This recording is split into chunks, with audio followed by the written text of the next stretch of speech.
I'm Anita, 32, and I built my reputation on creating exceptional development teams that deliver results. When TechVista recruited me with promises of autonomy and growth potential, I brought my best people with me. For 18 months, we exceeded every metric while maintaining our unique team culture.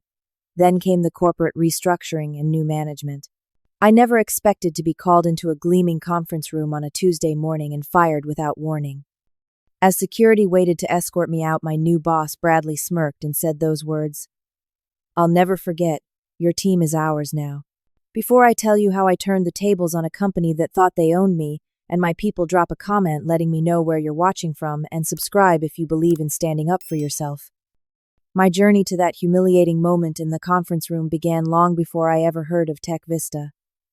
I didn't follow the traditional tech path of prestigious computer science degrees and Silicon Valley internships. My parents immigrated from India when I was 5, opening a small grocery store in Chicago where I spent my childhood stocking shelves and running the register. They taught me 2 critical lessons: treat people with respect and always read contracts carefully.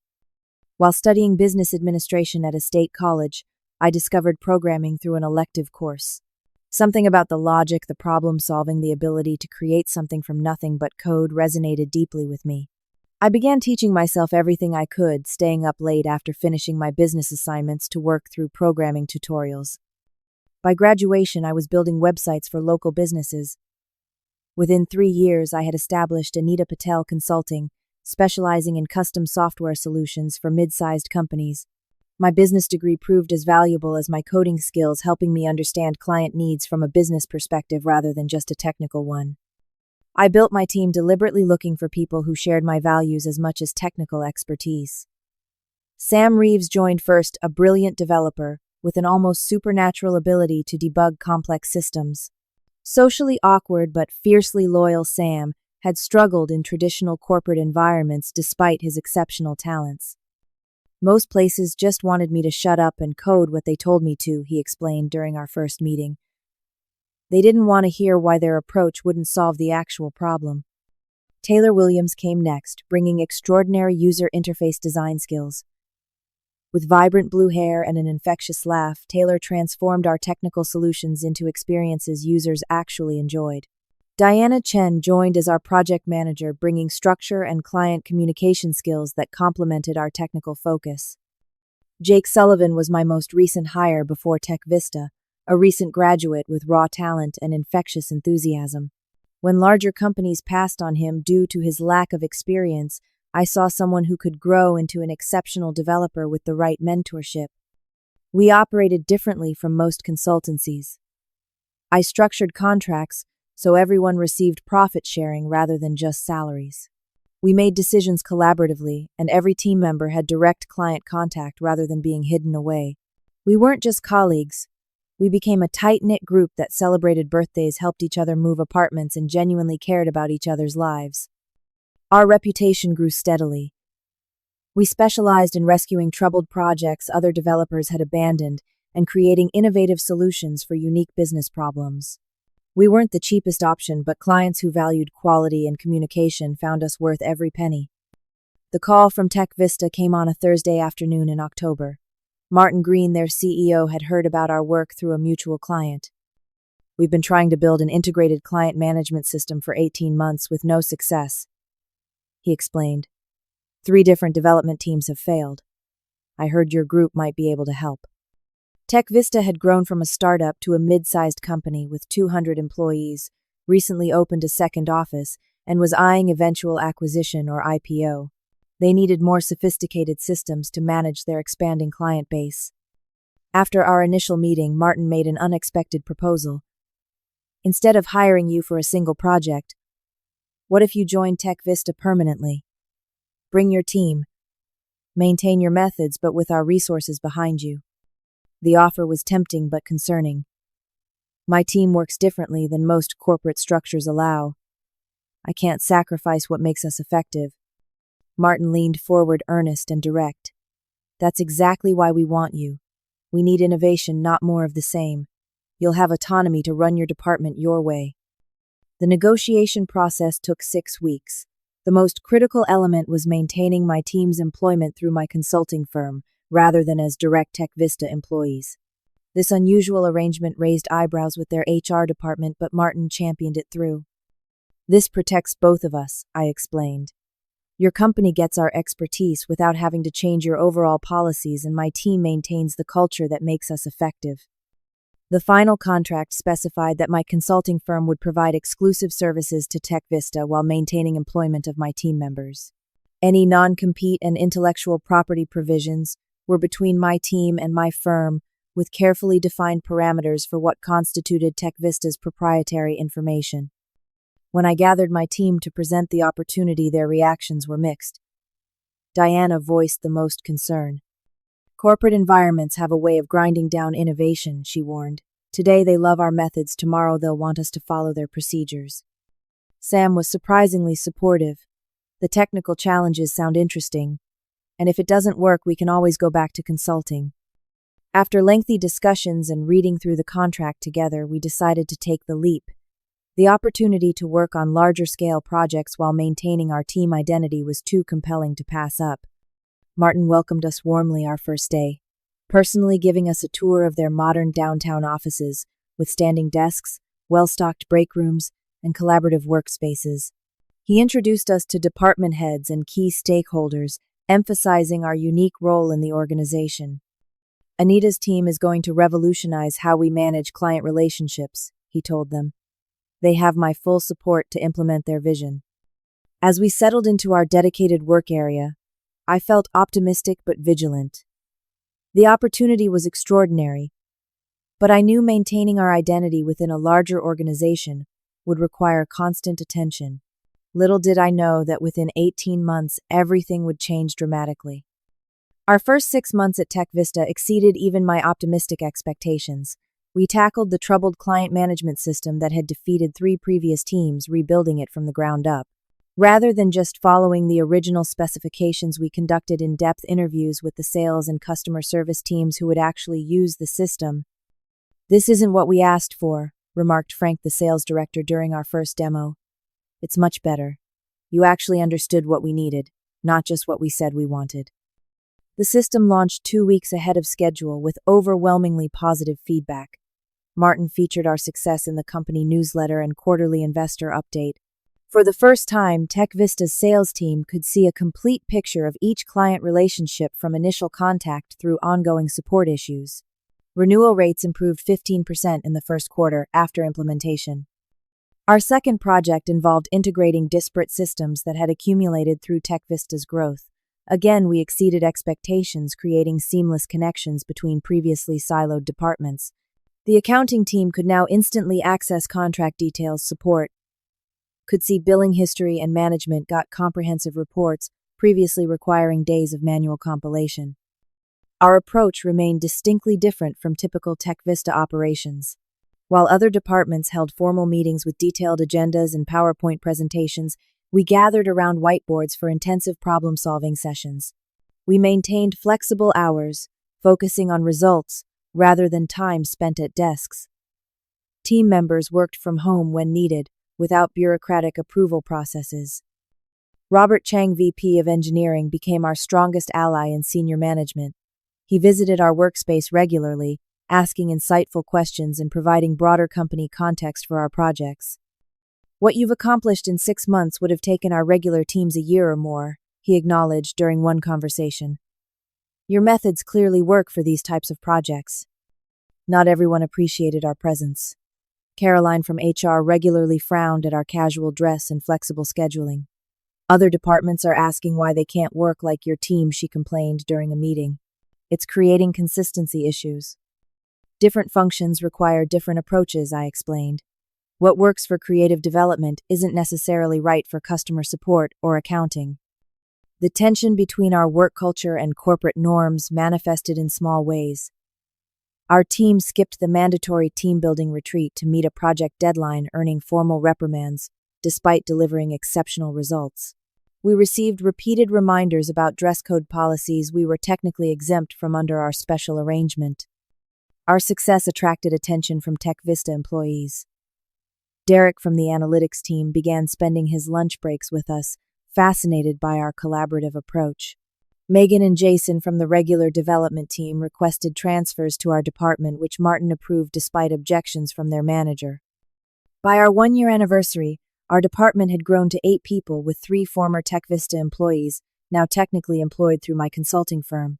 We had completed 4 major projects, all on time and under budget, generating substantial new revenue and operational efficiencies. Then came the announcement that changed everything. Martin called an all-company meeting to announce that NeoCorp, a larger tech conglomerate, was acquiring TechVista. This represents an exciting growth opportunity, he explained, his enthusiasm seeming somewhat forced. We'll have access to resources and markets that would have taken years to develop independently. After the general announcement, Martin met with me privately. I've negotiated to stay on for a 6-month transition period, he explained. I've also explicitly included protection for your team's special status in the acquisition agreement. And after the transition period, I asked, the new CEO, Bradley Wells, comes highly recommended. He's built several successful tech companies. I'm sure once he sees your team's results, he'll maintain the arrangement. My concerns must have shown on my face because Martin added, I wouldn't have agreed to this if I thought it would undermine what we've built here. Trust the process, Anita. Bradley Wells arrived 3 weeks later to begin the transition. In his early 50s, impeccably dressed in designer suits, and sporting an artificial tan, he projected confident authority. His introduction, at the all-hands meeting, focused heavily on streamlining operations, standardizing processes, and eliminating redundancies. Our first one-on-one meeting happened during his 2nd week. I prepared a comprehensive presentation of our projects, methodologies, and results. He listened without interrupting, occasionally making notes on his tablet. Your team has certainly posted impressive numbers, he acknowledged when I finished. But I'm concerned about this unusual employment arrangement. It creates unnecessary complications. The arrangement is what enables our performance, I explained. My team's culture and work methods are different from traditional corporate structures, which is precisely why Martin brought us in. Bradley's smile didn't reach his eyes. I understand change can be concerning. Rest assured, we value top performers. But as we integrate with NeoCorp, consistency becomes essential. Let's continue this conversation as we move forward. Walking back to our workspace, I felt a distinct chill. Bradley hadn't actually committed to anything regarding our future. As I shared the conversation with Diana later, she voiced what I was thinking. Classic corporate acquisition playbook, she sighed. Praise your work while planning to dismantle anything that doesn't fit their model. Maybe we're overreacting, I suggested, not entirely convinced myself. Let's see how things develop before jumping to conclusions. Unfortunately, our concerns proved well-founded. Within a month of Bradley's arrival, the changes began. The first significant change came disguised as an administrative adjustment. Bradley implemented a new organizational chart requiring all project requests to go through Department VP approval. For every other team, this meant their direct manager. For us, this now meant Robert, who, while supportive, was suddenly overloaded with approval requests from multiple departments. It's just to ensure proper resource allocation, Bradley explained when I raised concerns. Every team follows the same process now. What had previously been direct conversations with clients about their needs now became formal documentation submitted through 3 levels of management. Projects that once started within days now took weeks just to get approval. Our agility, one of our greatest strengths, was systematically being undermined. The next blow came when Bradley announced a skills standardization initiative. Every technical employee would now be classified according to a rigid framework of skill levels and certifications. This completely disregarded our collaborative approach, where team members often worked outside traditional role boundaries. Sam is primarily a back-end developer, but he also contributes to architecture and occasionally front-end work. I explained during a particularly frustrating meeting with Bradley and Caroline from HR. That's exactly the inefficiency we're addressing, Bradley replied smoothly. Specialized roles create clear accountability and measurable performance metrics. Caroline nodded in agreement. It's also necessary for standardized compensation bands across departments. The message was clear: our cross-functional, flexible approach was being labeled as inefficient rather than innovative. Then came the project that revealed Bradley's true intentions.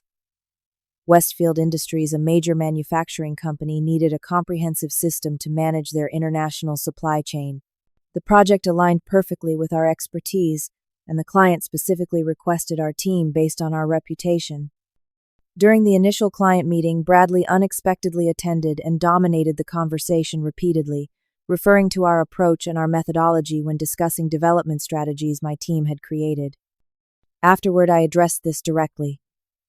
Those project management techniques you presented as TechVista methods were actually developed by my team. We brought them when we joined. Bradley waved dismissively. You developed them while being paid by TechVista, so they belong to the company. That's standard intellectual property policy. That's not what our contract specifies, I corrected him. The agreement clearly defines what constitutes company IP versus our pre-existing methodologies. His expression hardened. Contracts can be interpreted in different ways, Anita. As CEO, my primary concern is protecting company assets. The situation deteriorated rapidly from there. Bradley began excluding me from client meetings while including my team members. Project documentation increasingly attributed our work to other departments. Resources we needed faced mysterious delays in approval. During this time, HR Director Caroline scheduled individual meetings with each of my team members to discuss career development opportunities, which were thinly veiled attempts to gauge their willingness to transfer to standard TechVista employment. Taylor reported back after their meeting. She kept emphasizing the limitations on advancement under the current arrangement and the enhanced benefits package for direct employees. When I mentioned our profit-sharing structure pays better than their highest salary band, she seemed genuinely surprised. The most alarming development came when Bradley began pressuring us to document our proprietary development framework in the company knowledge base. All technical approaches need to be accessible to the entire engineering organization, he insisted. Our methodology was explicitly excluded from the IP transfer in our agreement, I reminded him. It remains the property of my consulting firm. His response was chilling. That arrangement was made by the previous management. Things change, Anita. Team players adapt. I scheduled an urgent lunch with my attorney friend Lisa, bringing copies of our original agreement and all subsequent communications. This is unusually thorough, she commented, reviewing the documents. Most consultants don't negotiate such specific IP protections. I've seen too many creators lose control of their work, I explained. Is the agreement still valid after the acquisition? Absolutely. The acquisition doesn't void existing contracts. Based on what you've described, they're attempting to pressure you into voluntary compliance rather than directly breaching the agreement. What about the team members? Can they force them to become direct employees? Lisa shook her head. Your agreement specifically states all staffing decisions for your team remain under your control. They'd need to terminate the entire master services agreement to change that. This confirmation gave me the confidence to call a private team meeting at my apartment that weekend. I needed to know where everyone stood before deciding how to proceed. Bradley's systematically undermining everything that makes our team effective, Diana observed as we gathered in my living room. The question is why our results are exceptional. Control, Sam said simply. We're the only department he doesn't fully control. It bothers him. Jake, still the newest team member, looked worried. Do you think he's building a case to fire us? Not fire, I clarified. He wants to absorb our capabilities while eliminating our independence. Based on his comments, he believes our team will remain intact as TechVista employees if he terminates our consulting agreement. Can he do that? Megan asked. She had joined us from TechVista's regular development team and had the most to lose if things went badly. Our agreement requires 60 days' notice for termination without cause. More importantly, there's something Bradley doesn't understand about our employment structure. I explained the critical detail. All team members, including those who had transferred from TechVista, were now employed through my consulting firm. Their non-compete agreements were with my firm, not with TechVista directly. So technically, Taylor realized, eyes widening, if he terminates the agreement, we're all free to work anywhere, including for competitors or directly for TechVista clients. Exactly. I suspect he assumed standard non-competes would prevent that. The final confrontation came sooner than expected. Bradley called me into his office the following Tuesday. Caroline from HR sitting silently beside his desk taking notes. Anita, we've decided to move in a different direction with our development strategy, he began without preamble. TechVista will be standardizing all technology processes across departments. Your team's unique arrangement no longer aligns with our corporate structure. I understand, I replied calmly, having anticipated this moment. What specifically are you proposing? We're terminating the consulting agreement effective immediately. We'll pay the 60 days notice period as specified. We're offering direct employment to all your current team members at competitive salaries. And if they choose not to accept direct employment, Bradley smiled confidently. Standard non-compete clauses would prevent them from working with our competitors or clients for 12 months. I assume they'll make the practical choice. I maintained a neutral expression despite the surge of vindication. He hadn't read the contract carefully enough. I'll need the termination in writing, including acknowledgement that you're exercising the early termination clause, rather than alleging any breach of contract on our part. Bradley seemed slightly surprised by my businesslike response, but nodded to Caroline, who produced an already prepared document. I reviewed it carefully, confirming it positioned the separation as a strategic direction change rather than performance-related. As I stood to leave, Bradley couldn't resist a parting shot. Your team is ours now, Anita. You built something valuable, but it's time to accept that this chapter is closing. I simply nodded already, mentally preparing for what would come next. Within 20 minutes, security was escorting me from the building, watching as I packed my personal items into a cardboard box like a cliché of corporate dismissal. The elevator ride to the lobby with the security guard beside me was the longest 30 seconds of my professional life. Clutching my hastily packed box containing family photos, my special ergonomic keyboard, and a few personal notebooks, I fought to maintain my composure. The receptionist averted her eyes as we passed news of my termination having apparently spread instantly. Outside on the sidewalk, the bright spring morning seemed incongruous with the professional catastrophe I'd just experienced. I set my box on a bench and pulled out my phone, finding it already buzzing with text messages from my team. Sam, Bradley just announced you're leaving. What happened, Diana? Are you okay? This is insane. Call me. Taylor, they're saying you moved on to other opportunities. BS. What's really going on? Jake Bradley called a department meeting for 2 p.m. Should we be worried? I texted back a group message, agreement terminated. I'm fine. We'll explain everything. Meeting at my place 7 p.m. tonight. Very important everyone comes. Walking to my car, the shock began wearing off, replaced by a swirl of emotions. Anger at Bradley's smug confidence. Concern for my team now facing his pressure tactics without me there as a buffer. Uncertainty about our financial future if this went poorly. But beneath it all, a steely determination was forming. Bradley had made a critical miscalculation, and I intended to make him regret it. At home, I immediately called Lisa, my attorney friend. They actually did it, I told her, forwarding the termination document. Effective immediately with 60 days payment in lieu of notice. Let me review this. Good, they're positioning it as a strategic change, not alleging any breach. That strengthens our position considerably. What about the team members?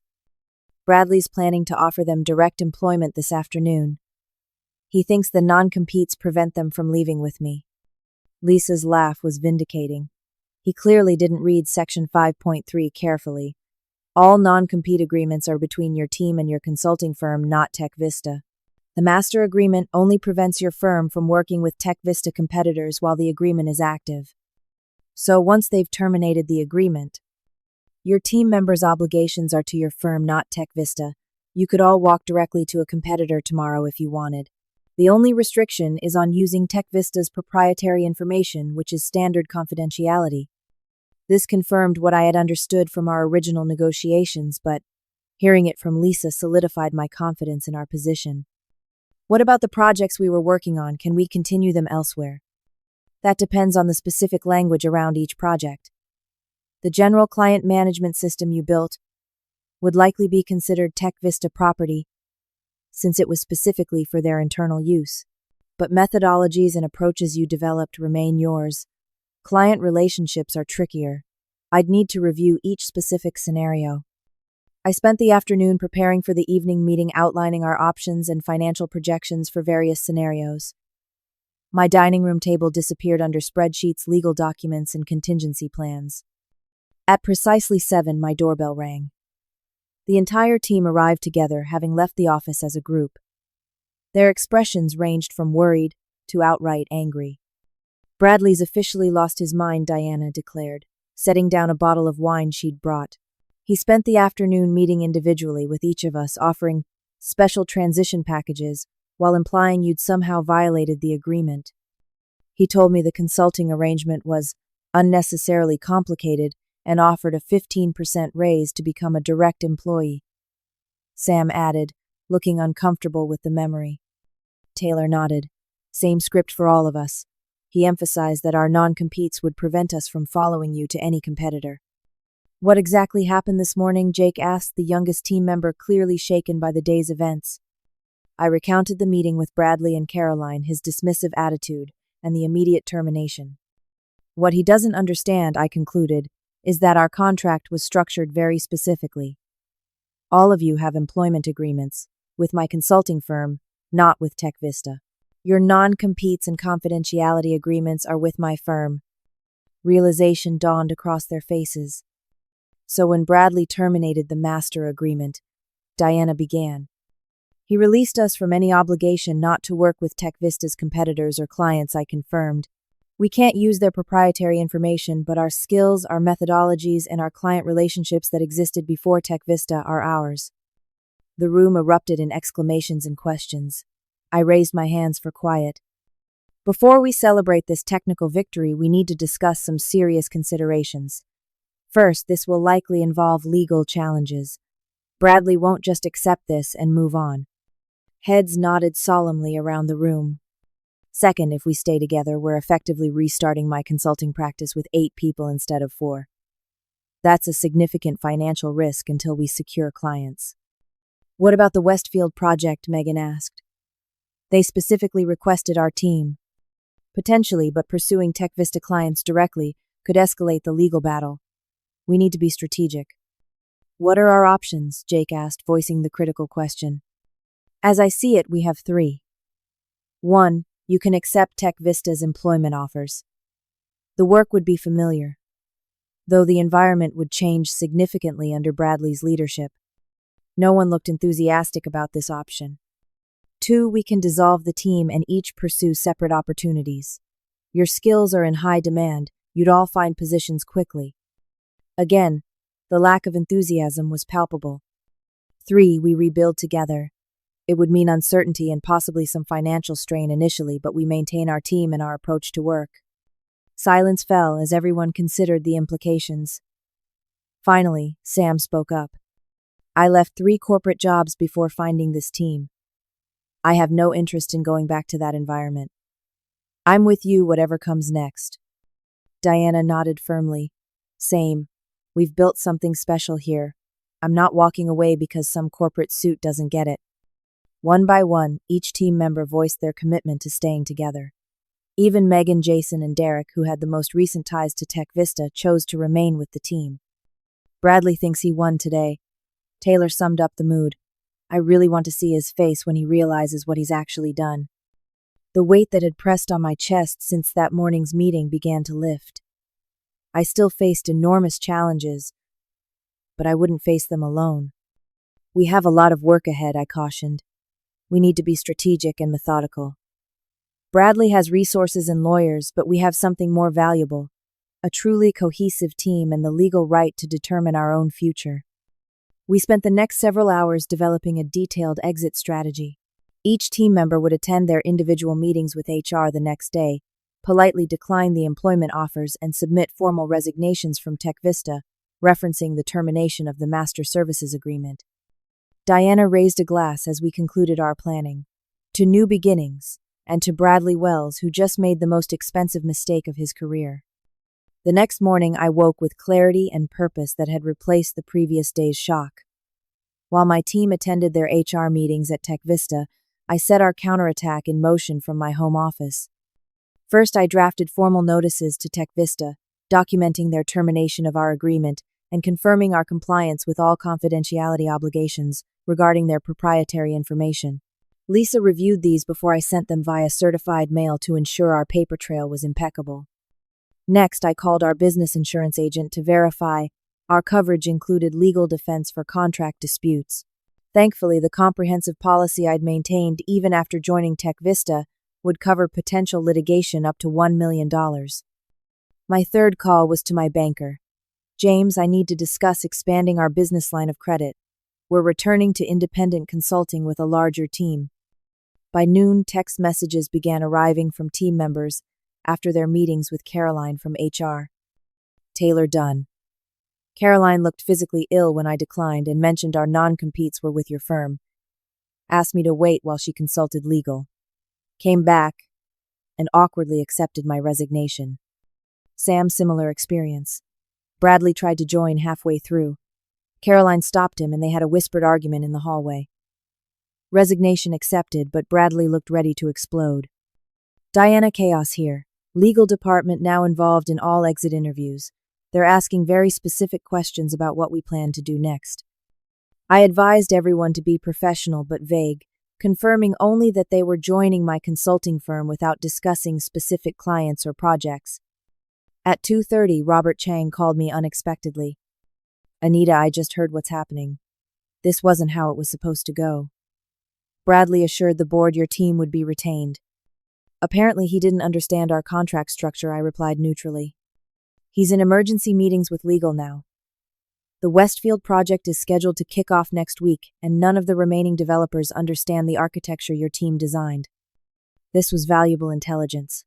That's unfortunate timing. Robert lowered his voice. Off the record, Bradley presented your department's projects as fully integrated into TechVista's regular development resources during the last board meeting. He specifically claimed your methodologies had been documented and transferred to other teams. That wasn't accurate, I said carefully. I know. Listen, I can't be seen taking sides here, but what Bradley did was wrong. Your team delivered exceptional results and deserved better treatment.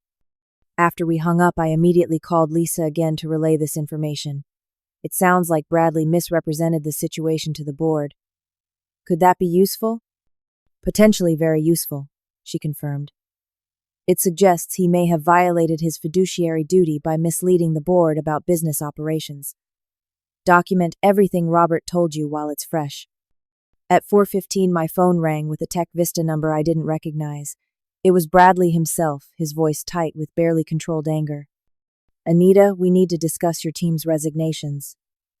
There appears to be some confusion about their contractual obligations. There's no confusion on our end, I replied calmly. When you terminated our master services agreement, you ended any exclusivity provisions. My team member's primary employment relationship is with my consulting firm. That's a deliberately deceptive interpretation, he snapped. Those employees were integrated into TechVista operations. You're attempting to poach an entire department. I didn't terminate the agreement, Bradley. You did. The contract language is quite clear about what that means for our working relationship. Our attorneys see it differently. If you proceed with this corporate raid will pursue all available legal remedies. The non-compete clauses are enforceable. You should have your attorneys review Section 5.3 more carefully, I suggested, as I'm sure they'll explain the non-competes are between my team members and my firm, not TechVista. Your predecessor structured it that way deliberately. The silence that followed told me Bradley was finally realizing his critical error. We'll be in touch, he finally said, disconnecting abruptly. Within the hour, my email pinged with a message from TechVista's legal department requesting an urgent meeting to discuss transition matters. I forwarded it to Lisa, who advised responding that all communication should be in writing to ensure accurate documentation. Meanwhile, my team members completed their exits from TechVista, each reporting similar experiences of confusion and hasty consultations with legal, as the full implications of our contract structure became apparent. The most surprising development came that evening. My phone rang, showing Westfield Industries on the caller ID. It was Catherine Westfield herself, the operations director. Anita, I've just had the strangest conversation with Bradley Wells. He informed me that you'd no longer be involved in our supply chain project, but assured me TechVista still had all the necessary resources to deliver. I see, I replied, neutrally cautious about how to navigate this unexpected call. What he doesn't know is that we specifically contracted with TechVista because of your team's reputation. Our legal department confirmed that our statement of work names you as the project lead. I'm calling to understand what's really happening. This was a critical juncture. While I couldn't actively solicit TechVista's clients, responding to their direct inquiries was different. TechVista terminated our consulting agreement yesterday. My team and I are no longer affiliated with them. Catherine didn't hesitate. Would your firm be available to discuss taking on our project directly? We're not interested in starting over with an unknown team. We would certainly be open to that conversation, I confirmed, careful to maintain professional boundaries while recognizing the opportunity.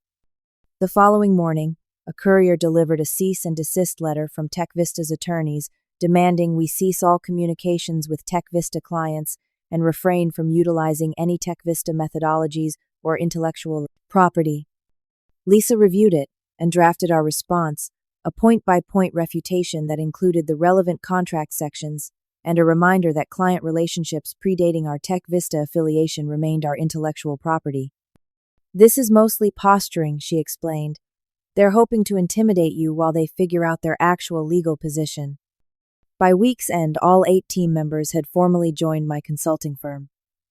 We converted my living room into a temporary workspace, setting up laptops on card tables while we searched for suitable office space. The energy was remarkable, everyone contributing ideas for our revised business model and reaching out to professional contacts about potential opportunities. On Monday morning, exactly 1 week after my termination, Catherine Westfield signed a contract directly with Anita Patel Consulting for the supply chain management system, with a value actually 15% higher than the original TechVista agreement. That same day, an email arrived from Jeffrey Barnes, a TechVista board member. Ms. Patel, the board has become aware of the situation regarding your consulting agreement. We would appreciate your perspective on recent events, particularly regarding representations made about your team's integration with TechVista operations. Bradley's house of cards was beginning to collapse. The first month after leaving TechVista tested our resolve in ways I hadn't fully anticipated. While the Westfield contract provided immediate revenue, managing an 8-person team required substantially more infrastructure than my previous 4-person operation. Our temporary office in my living room quickly proved inadequate. Conference calls competed with kitchen noise, and the single bathroom created morning queues. After 2 weeks of increasing chaos, we secured a small office suite in a business park, 10 minutes from downtown. The space wasn't fancy 3 bare rooms with industrial carpet and fluorescent lighting, but it was ours. Home sweet home, Taylor declared, setting up our coffee maker in the tiny kitchen area. At least we don't have to worry about Caroline from HR documenting our arrival times. The financial strain was significant. I had to draw on personal savings to cover the security deposit and first month's rent while waiting for the initial payment from Westfield. Equipment posed another challenge since we'd left our workstations at TechVista. Everyone used personal laptops temporarily while I negotiated with vendors for new equipment. Diana took on expanded responsibilities, managing both client relationships and internal operations. I never realized how many administrative details TechVista handled until we had to do everything ourselves, she admitted while setting up our new payroll service. Sam surprised everyone by revealing unexpected leadership qualities, mentoring Jake and organizing our technical architecture efficiently. It's easier to step up when it actually matters, he explained with characteristic brevity. 2 weeks into our new venture, TechVista's attorneys escalated their pressure, sending a more aggressive letter alleging misappropriation of trade secrets and demanding we cease work on any projects similar to those performed at blank TechVista. Lisa advised a firm but measured response. They're fishing for information about your current work while trying to intimidate you. We'll respond with specific denials of any trade secret violations without providing details about your current projects. The stress affected everyone differently. Jake, the youngest team member, worried constantly about the legal threats. What if they bankrupt us with legal fees before we can even get established? That's why we have insurance, I assured him, and why we're being meticulously careful about documentation. Every line of code we write is logged to prove independent development. Megan struggled with guilt about leaving colleagues behind. I keep thinking about the developers still at TechVista who are probably being blamed for not understanding our projects. That's on Bradley, not you, Diana reminded her. He created this situation by trying to force standardization where it didn't fit.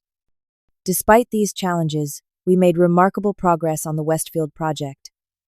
Free from TechVista's bureaucracy, we worked with renewed energy and focus.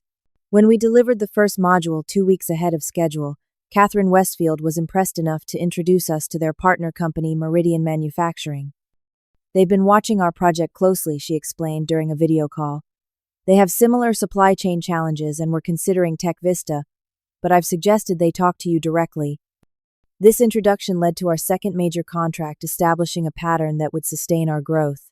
Rather than broad marketing, we focused on delivering exceptional work that generated referrals to similar companies in adjacent industries. 4 weeks after our departure, we received an unexpected email from a TechVista developer named Anthony. The client management system is experiencing critical failures.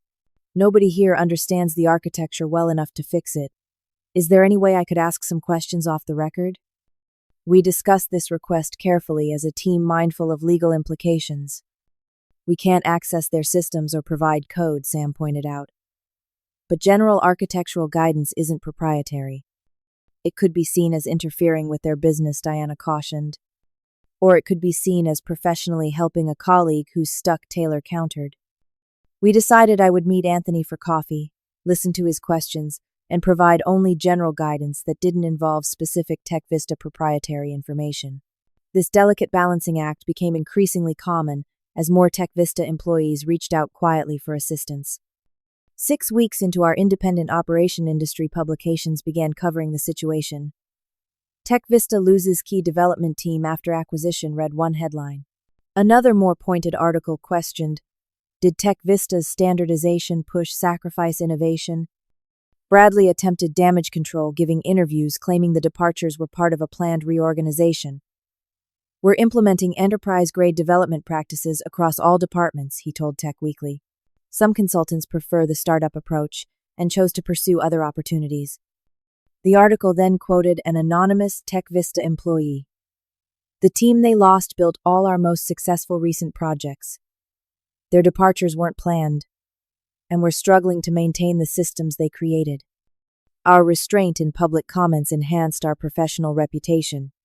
When asked for statements, we consistently responded with variations of, we appreciated our time working with TechVista and wish them continued success. Our team is now focused on delivering exceptional results for our current clients. 8 weeks after leaving TechVista, I received a call from Jeffrey Barnes, the board member who had previously emailed. Ms. Patel, I'd appreciate the opportunity to meet in person to discuss recent events at TechVista. This would be a private conversation not involving current management. The meeting took place at his law office downtown. Jeffrey was direct and businesslike. The board has been conducting an internal review of the circumstances surrounding your departure. It appears certain representations made to us were incomplete. In what way? I asked carefully. We were told your team had been fully integrated into regular operations, that all methodologies had been documented, and that terminating the consulting agreement was a cost-saving measure with no operational impact. I maintained a neutral expression. That wasn't accurate. So, we've discovered. 3 major clients have expressed concerns about project continuity, and internal reports show significant issues with systems your team developed. I'm sorry to hear that. Jeffrey studied me thoughtfully. You've been remarkably restrained in your public comments. Many in your position would have been more vocal about the circumstances. Professional reputation matters in our industry. Publicly criticizing former clients doesn't serve anyone's interests. He nodded appreciatively. Would your firm consider a limited engagement to provide transition support for the affected systems? The board is prepared to authorize a new agreement with very specific parameters. This was unexpected but potentially valuable. We'd consider it depending on the terms and scope.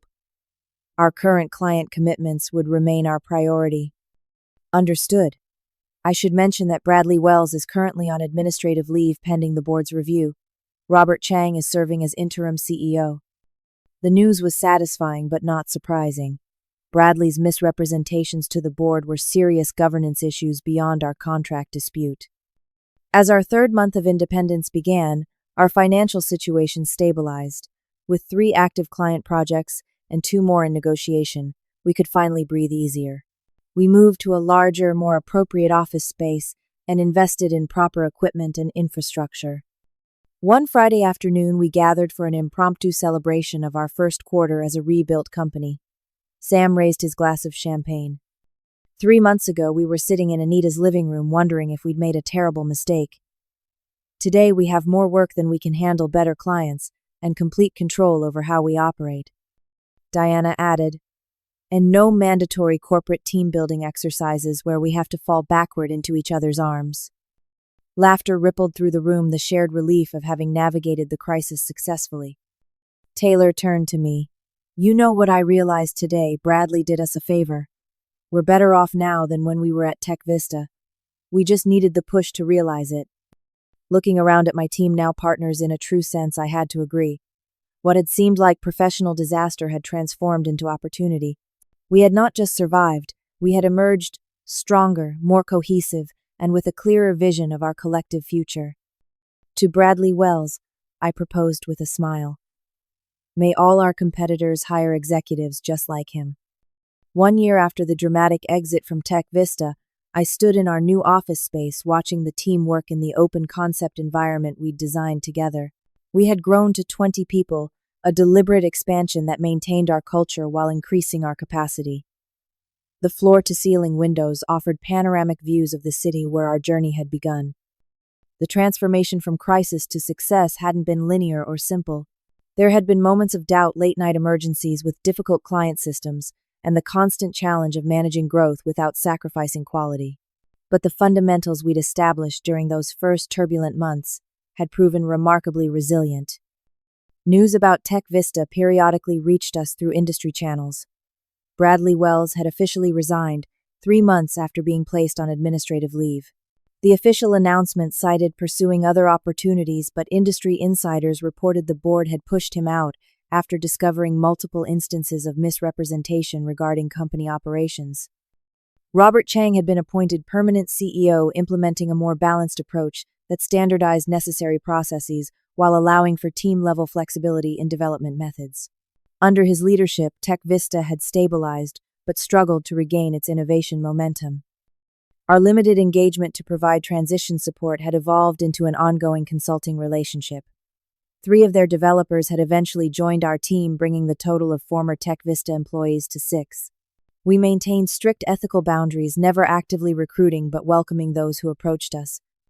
Most surprisingly, 6 months after the separation, we received a formal apology from TechVista's board, acknowledging the unfortunate circumstances of our departure and expressing regret for the misunderstandings that led to unnecessary and the Lowe's conflict. The accompanying settlement agreement officially released both parties from any claims and included a modest payment for transition inconveniences. Our business model had evolved based on lessons from the TechVista experience. Rather than exclusive arrangements with any single client, we maintained a diverse portfolio with no company representing more than 20% of our revenue. This reduced risk while allowing us to select clients whose values aligned with ours. We had formalized our profit-sharing system into an actual ownership structure. After 1 year of employment, team members received profit participation. After 3 years, they became eligible for equity partnership. This created alignment between individual efforts and company success, while ensuring everyone benefited from our growth. Our reputation had spread beyond our initial industry focus. We now served clients across manufacturing, healthcare, finance, and education, bringing our collaborative approach to increasingly complex challenges. Rather than competing on price, we positioned ourselves as partners in transformation, working alongside client teams rather than simply delivering finished products.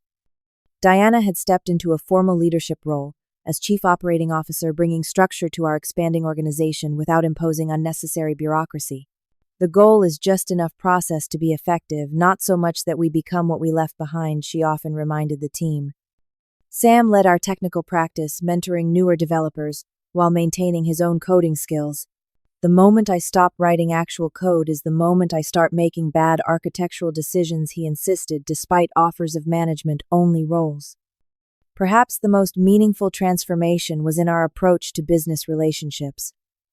The TechVista experience had taught us the critical importance of clear agreements, mutual respect, and aligned incentives. We now began every client relationship with transparent discussions about expectations, boundaries, and shared success metrics. On the anniversary of our departure, we held a company gathering to reflect on the journey. The original 8 members received special recognition commemorative plaques, marking their leap of faith during uncertain times. A year ago, we sat in Anita's living room wondering if we'd made a terrible mistake, Diana reminded everyone. Today, we're stronger than we ever were at TechVista, doing better work with healthier client relationships.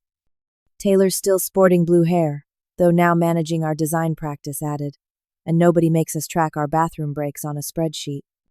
After the laughter subsided, I shared some thoughts that had crystallized during the year of rebuilding. What happened with TechVista taught us several important lessons, I began. First, the value of clear agreements. Bradley thought he could ignore our contract because most people don't read the fine print.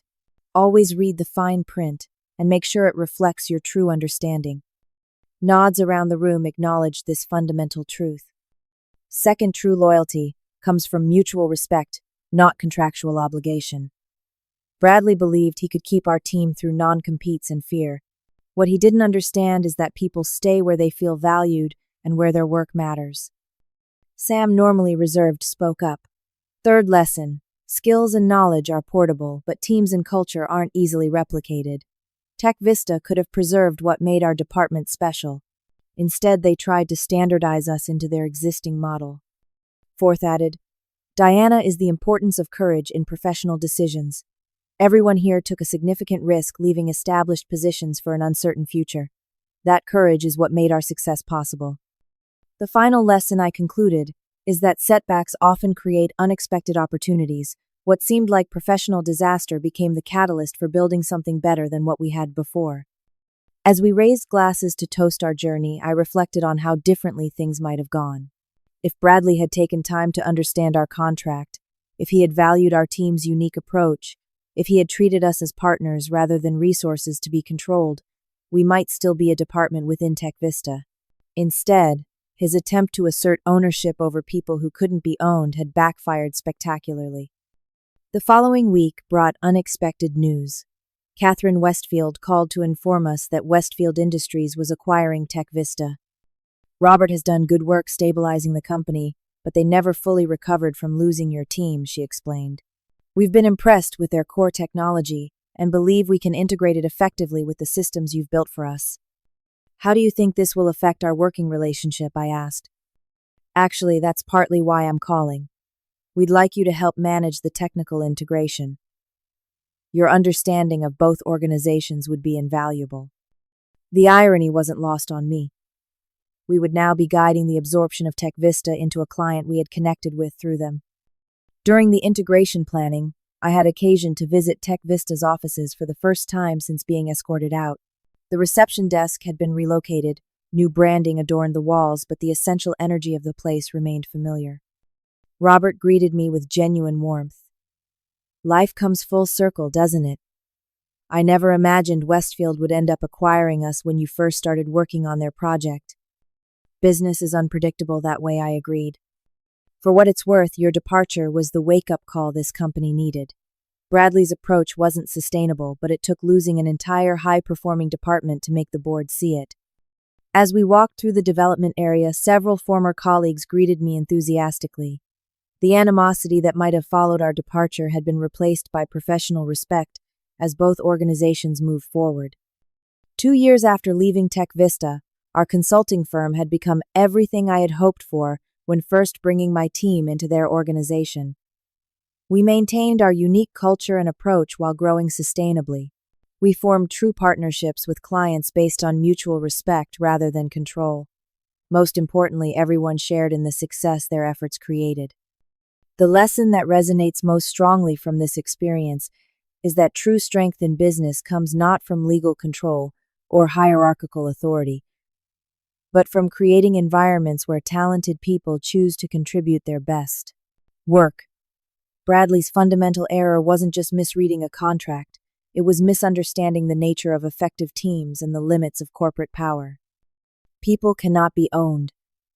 Their creativity, dedication, and passion must be earned through respect, purpose, and mutual benefit. Organizations that understand this thrive.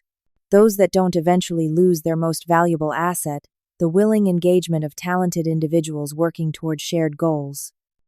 Have you ever had to stand up to a workplace bully or unfair situation? Share your experience in the comments below. I'd especially love to hear how you navigated the difficult balance between standing your ground and maintaining professionalism. Don't forget to like and subscribe if you believe in building businesses that value people over control. And if you know someone facing similar workplace challenges, share this video to remind them that sometimes what feels like a professional disaster can become the beginning of something better. Thank you for listening to my story, and remember, your greatest professional asset isn't your current job. It's the skills, relationships, and integrity you bring to every workplace.